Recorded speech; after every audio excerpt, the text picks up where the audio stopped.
आत्मीय भाइयों एवं बहनों, आपको महापुरुषों के अविस्मरणीय जीवन प्रसंग भाग 1 वांग्मय 50 लेखक पंडित श्रीराम शर्मा आचार्य पृष्ठ 25 से पढ़कर सुना रहे हैं। महात्मा बुद्ध के अविस्मरणीय कथा प्रसंग। साथियों, मगध में कश्यप और नादिकश्यप नाम के 2 अत्यंत प्रसिद्ध साधु रहते थे। इनमें से प्रत्येक के यहाँ 500 शिष्य रहते थे।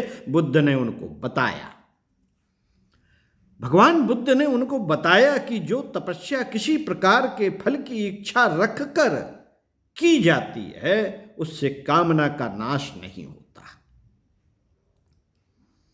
कामना का नाश नहीं होता और बिना कामना के मिटे चित्त की निर्मलता प्राप्त न हो सकेगी। उन्होंने बुद्ध के उपदेश की सच्चाई को अनुभव किया और अपने 1000 चेलों सहित उनके अनुयायी बन गए। वहां से आगे चलकर जब राजा बिंबिसार की राजधानी राजगृह में पहुंचे तो वहां भी उनका बड़े उत्साह के साथ स्वागत किया गया। पर बिंबिसार को इस बात पर विश्वास नहीं हुआ कि कश्यप जैसे वृद्ध महात्मा नवयुवक बुद्ध के शिष्य हो गए। इसकी जांच करने के लिए उसने अपना एक दूत उनके पास भेजा। कश्यप ने कहा, निर्मला अकथ अनादि ज्ञान जिसने है पाया, निर्मल अकथ अनादि ज्ञान जिसने है पाया, उसी ज्योति भगवान बुद्ध को गुरु बनाया। बुद्ध ने मनुष्यों को जिस स्वाभाविक धर्म का उपदेश दिया, उसका आधार मुख्य रूप से मन की भावनाओं पर था। बाह्य आचरण को उन्होंने सदैव हीन कोटि का धर्म बताया, क्योंकि उसमें स्थिरता नहीं रहती। देश काल के अनुसार वह बदलता रहता है। इसलिए वे किसी को शिष्य बनाने, दीक्षा देने में भी किसी प्रकार का आडंबर नहीं करते थे।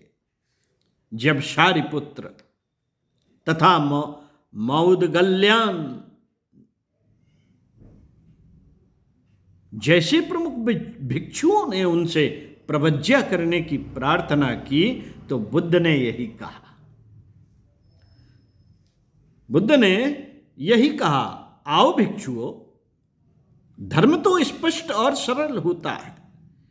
जब मनुष्य अनेक प्रकार की कामनाओं और इच्छाओं को त्याग कर कल्याण भावनाओं से सीधी सादी शिक्षाओं पर आचरण करने लगता है तो उसे स्वयं ज्ञान की प्राप्त हो जाती है।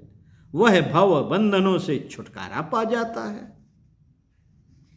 बाह्य धर्माचार के समान ही बुद्ध जाति या कुल को भी महत्व नहीं देते थे। एक बार जब भिक्षुओं के संग में इस बात पर विवाद उत्पन्न हुआ कि प्रथम आसन, प्रथम भोजन का परोसा किसको दिया जाए, तो किसी ने क्षत्रिय, किसी ने ब्राह्मण, किसी ने वैश्य कुल से भिक्षु बनने वालों को प्रथम स्थान देने का सुझाव दिया। पर बुद्ध ने इसको अनुचित मानकर कहा, भिक्षुओं, जाति या कुल के आधार पर किसी को सम्मान नहीं दिया जाता। इसीलिए जो जितना पहले प्रव्रजित हुआ है वह उतना ही मुख्य माना जाएगा, चाहे वह किसी भी जाति का हो। भगवान बुद्ध के इन स्वाभाविक और न्याय पर आधारित नियमों के कारण बौद्ध भिक्षु संघ की शक्ति बहुत बढ़ गई। उनमें से ऐसे परमार्थी और त्यागी प्रचारक निकले जिन्होंने समस्त भारत ही नहीं, दूर दूर देशों में भी बौद्ध धर्म का डंका बजा दिया।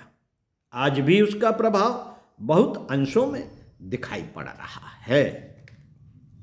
साथियों, इसी क्रम में आगे पढ़कर बताएंगे भगवान बुद्ध के द्वारा स्त्रियों को दिए गए अधिकार के संबंध में। ओम शांति।